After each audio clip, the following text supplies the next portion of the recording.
Hello students, in the last class I explained about equation of continuity. Equation of continuity means mass of fluid entering at one end should be equal to mass of the fluid living at other end according to mass conservation. Okay, and you came to know the equation, that is A1 V1 is equals to A2 V2. And in this class I explain Bernoulli's principle. Okay.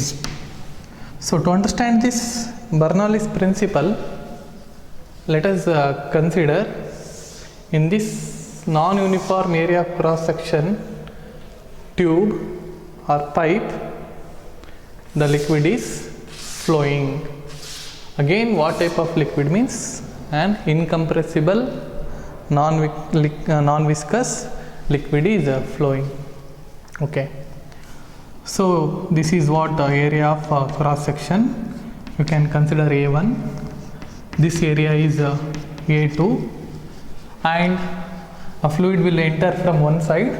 Its velocity become V1, and area of cross section changes means definitely the velocity also changes.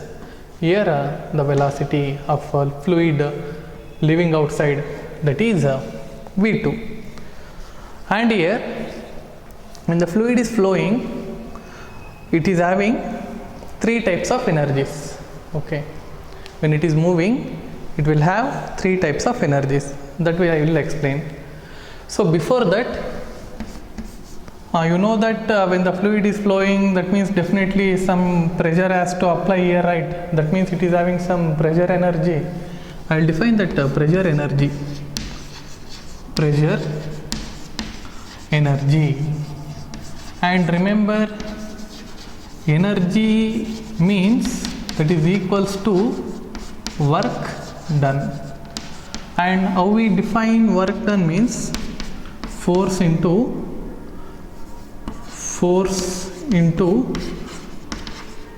displacement. Okay, force into displacement or distance, that is nothing but work done.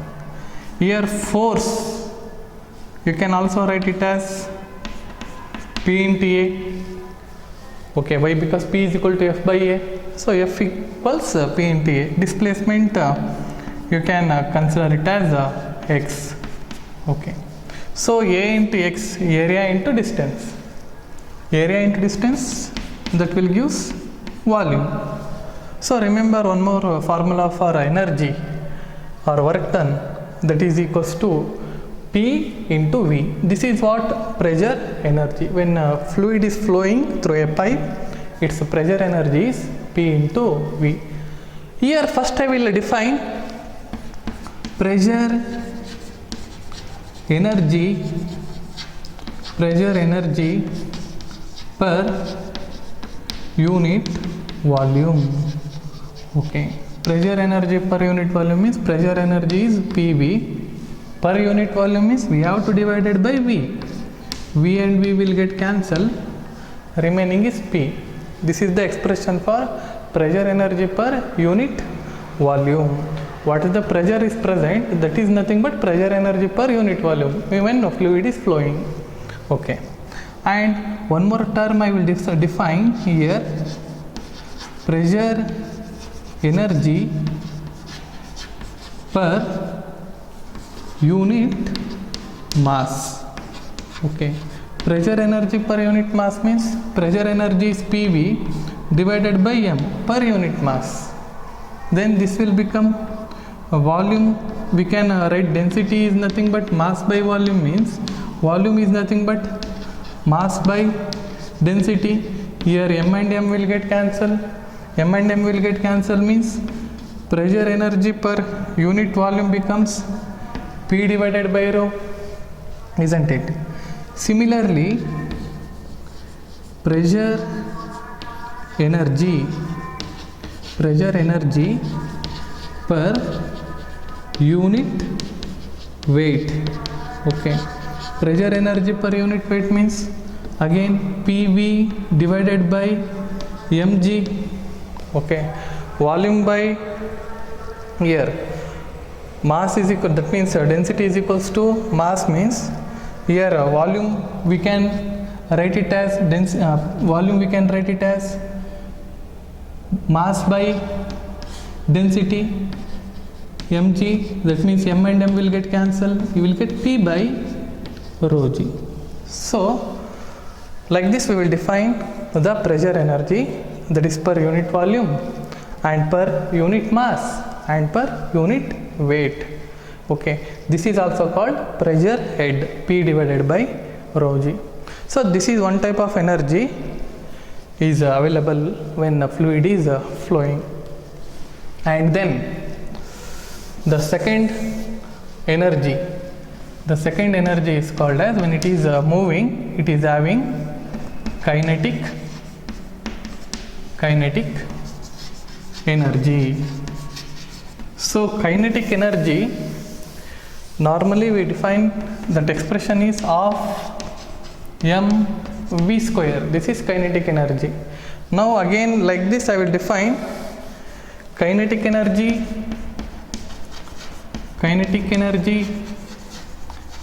per unit volume. Okay, so this will become of mv square divided by v. Here this v is velocity, this v is volume.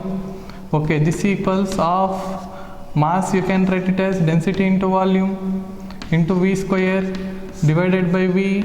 V will get cancelled, of rho v square. Remember this formula, kinetic energy per unit volume is of rho v square. Similarly, kinetic energy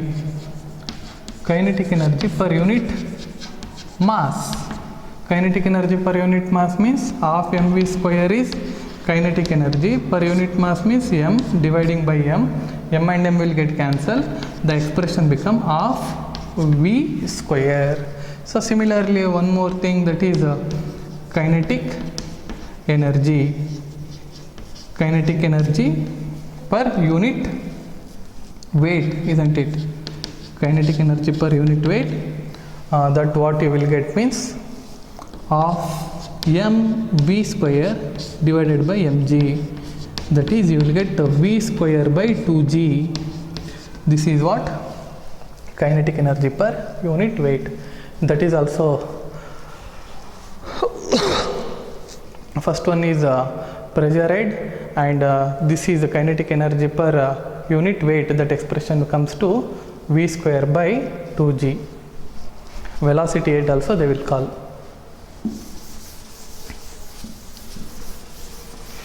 So this is one more energy associated when the fluid is flowing. Okay, and other energy is potential energy. So potential energy normally we define mgh. And how to define potential energy per unit volume? So dividing by volume, then mass by volume, you will get density. Directly I am writing mgh by v. M by v is density, rho gh. Similarly, potential energy per unit mass, that you will get gh, isn't it? M by m, that will get cancelled. Or potential energy per unit weight. Potential energy per unit weight means you will get g, that means mgh divided by mg, you will get h. So these are the expression for potential energy per unit volume, potential energy per unit mass, and potential energy per unit weight. When fluid is flowing, all these energies are associated with fluid, that is pressure energy, kinetic energy, and potential energy. Why potential energy means due to height.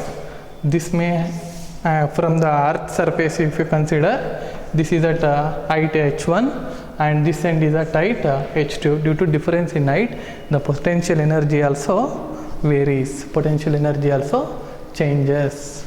That expression is mgh. Then what this Bernoulli's principle states? According to Bernoulli's principle, so let us consider at this point it is having pressure energy, potential energy plus kinetic energy. That is, pressure energy per unit volume is P, pressure energy per unit, kinetic energy per unit volume is half rho v square. This is pressure energy per unit volume, this is kinetic energy per unit volume plus potential energy per unit volume, rho gh. The sum of pressure energy, kinetic energy and potential energy at this point should be equals to, that is P1 rho V1 square plus rho GH1. If you consider what is the pressure energy here, P2 plus half rho, this is V1, half rho V2 square plus rho GH2. Okay. This is what energy present at this point. That means according to Bernoulli's principle, the total energy, sum of all the energy at this point should be equal to the sum of the energies. Let us say this is A point and this is B point, should be equal. Not only at these 2 points. When the fluid is flowing means anywhere you consider, a point you consider anywhere in the fluid, the total energy remains constant. That is called Bernoulli's principle. So finally we can write P plus half rho G H half rho V square plus rho GH is equals to constant. Okay. When a non-viscous incompressible fluid is flowing, the total energy at any point remains constant. That is called as Bernoulli's principle. For this we have proof. Next I will explain the proof for Bernoulli's principle, or you can consider Bernoulli's theorem. So for understanding this Bernoulli's principle, so I said I will explain proof, right? So in this diagram, let us see a tube or a pipe. Its area of cross section is not same, a non-uniform area of cross section. In this non-uniform area of cross section tube, the liquid is flowing. At this end the pressure is P1, at this end the pressure is P2. That means here, if external agent applies some force, force upon area is nothing but pressure. Due to that pressure, the liquid will flow through this tube.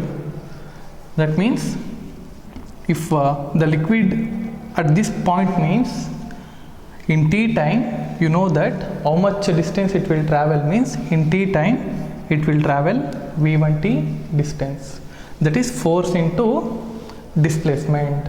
Force into displacement means work done. The external agent has did some work on the fluid.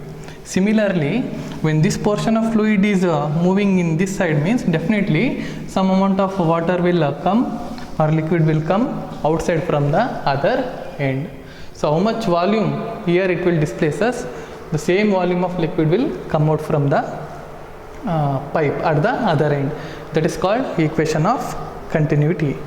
So here to get the proof, that is total energy remains constant, what I will do, let us consider an incompressible non-viscous fluid fluid is flowing through a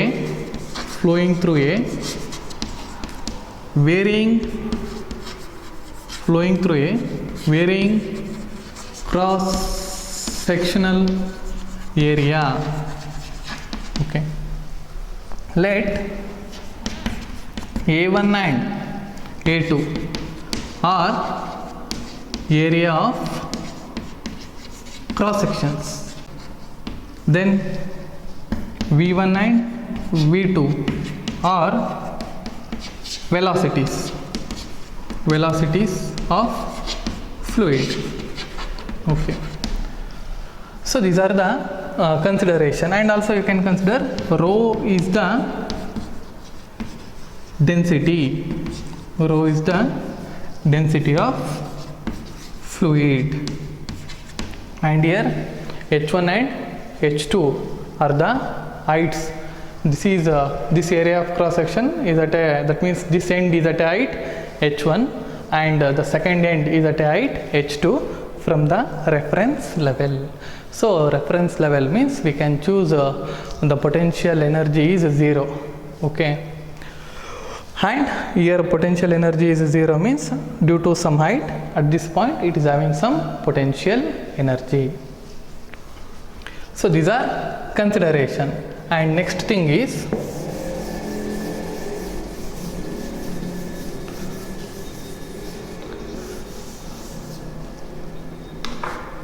let m be the mass, let m be the mass of fluid entering, let m be the mass of fluid entering in time t, in a given interval of time. Let us consider due to a pressure the mass is entering, and in t time how much distance the liquid will travel means that is the distance v1 into t. Let m be the mass of fluid entering in time t and leaving. Okay, in time t how much mass will enter, in the same time t same amount of mass will leave at the other end. For that I will write the expression for mass. M is equals to, you know that basic definition, mass is equals to density into volume. Here density is rho, volume is V. Okay, so this volume and this volume both are same. So what is the volume here means its area is A1 and this distance is V1 T. This is the volume, rho A1 V1 T. This should be equals to, this mass should be equal to mass present in this volume, that should be equals to rho A2 V2 into T.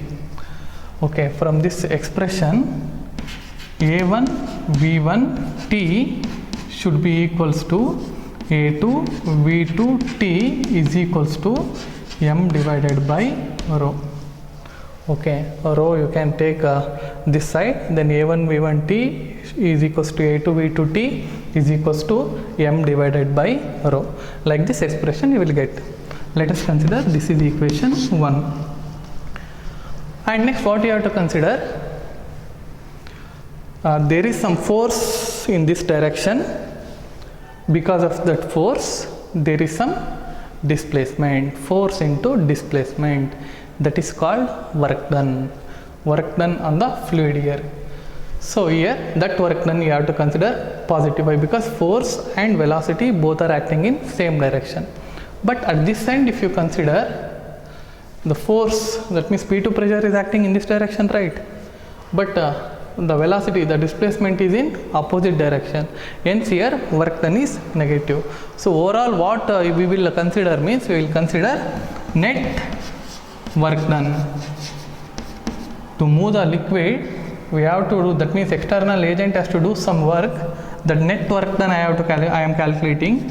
The net work done, that is W should be equals to W1 work done at this end minus work done at other end, that is W1 minus W2. This is net work done. And work done formula, you know, work done is nothing but force into displacement. X R you take, or S R, if you want S you take S. Force into displacement is nothing but work done. Then here force I can able to write it as P1 A1 at this end, that is work done 1. P1 A1 is the force into displacement. Displacement is how much? V1 T. P1 A1 V1 T minus P2 A2 V2 T. Remember this expression. This is net work done on the fluid.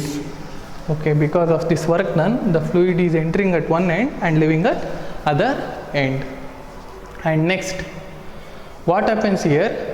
When it is moving, definitely at different points its velocities are different due to area of cross section is not same.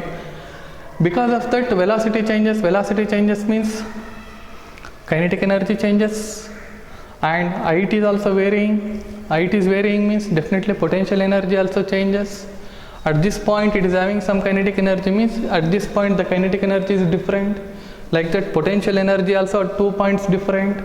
So we will calculate what is the change in kinetic energy and what is the change in potential energy. So after this we will calculate change in kinetic energy, delta Ke. Change in kinetic energy is equals to half m v2 square minus v1 square, that is half m final kinetic energy minus initial kinetic energy. That is directly I written half m v2 square minus half m v1 square. So half m I have taken common here, v2 square minus v1 square. This is change in kinetic energy. Similarly, what is change in potential energy? Potential energy is denoted by U. Change in potential energy is delta U. So here the potential is the energy is mgh1. Their potential energy is mgh2. So change in potential energy, that becomes mg, if I take common outside, h2 minus h1. This is a change in potential energy. And here this is net work done.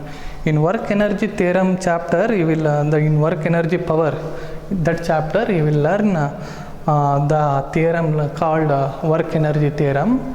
There what we will derive means whatever work we do, that work will be stored in the form of energy. That is, work done is equals to change in energy. Here also we will consider the same concept. Okay.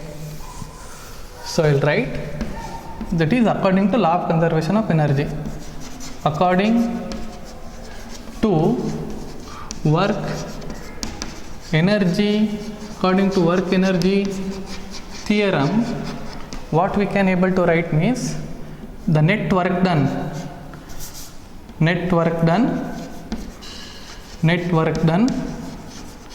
is equals to change in kinetic energy plus change in potential energy. Whatever work the external agent is did, that work done is used in changing its kinetic energy and potential energy. And here the net work done formula P1 A1 V1 T minus P2 A2 V2 T, isn't it? This should be equals to change in kinetic energy of m v2 square minus v1 square, half m v2 square minus v1 square. I'll rub here, I'll rub the diagram. Then plus m g h2 minus h1. Okay. So see in this equation, consider it as 2. So equation 1, what we got in equation 1 means a1 v1 t and a2 v2 t is equals to m by rho. That you substitute. Comparing equation 1 and 2. If you compare equation 1 and 2, what you will get means here you will get P1 by rho, okay, minus P2 by rho. This should be equals to, why? Because A1 V1T and A2 V2T, that is nothing but m divided by rho.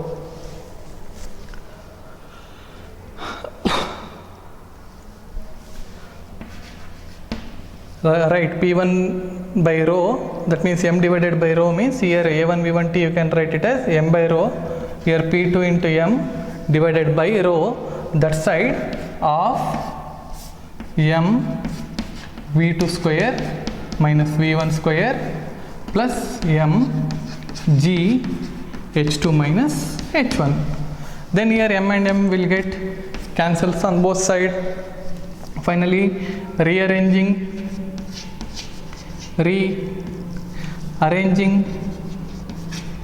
above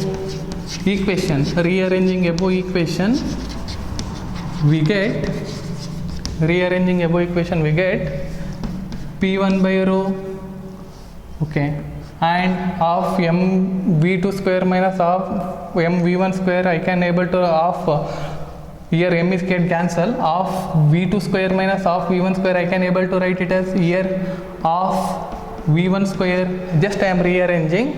Finally I will get the expression like this, plus GH1, okay, this should be equals to P2 by rho plus of V2 square plus GH2. So in this expression, if you multiply on both side by rho, multiplying both side by density, then you will get P1, plus of rho V1 square plus rho GH1, isn't it? This is equals to, we can write P2 plus of rho V2 square plus rho GH2. This is what Bernoulli's principle, this is what proof for Bernoulli's theorem, okay. That means that sum of total energy at first point is equals to sum of total energy at second point. So remember, when the fluid is flowing from one end to another end, at any point you consider, the sum of these energies remains constant. That is called Bernoulli's principle. In the next class I will explain some applications on Bernoulli's principle. Thank you.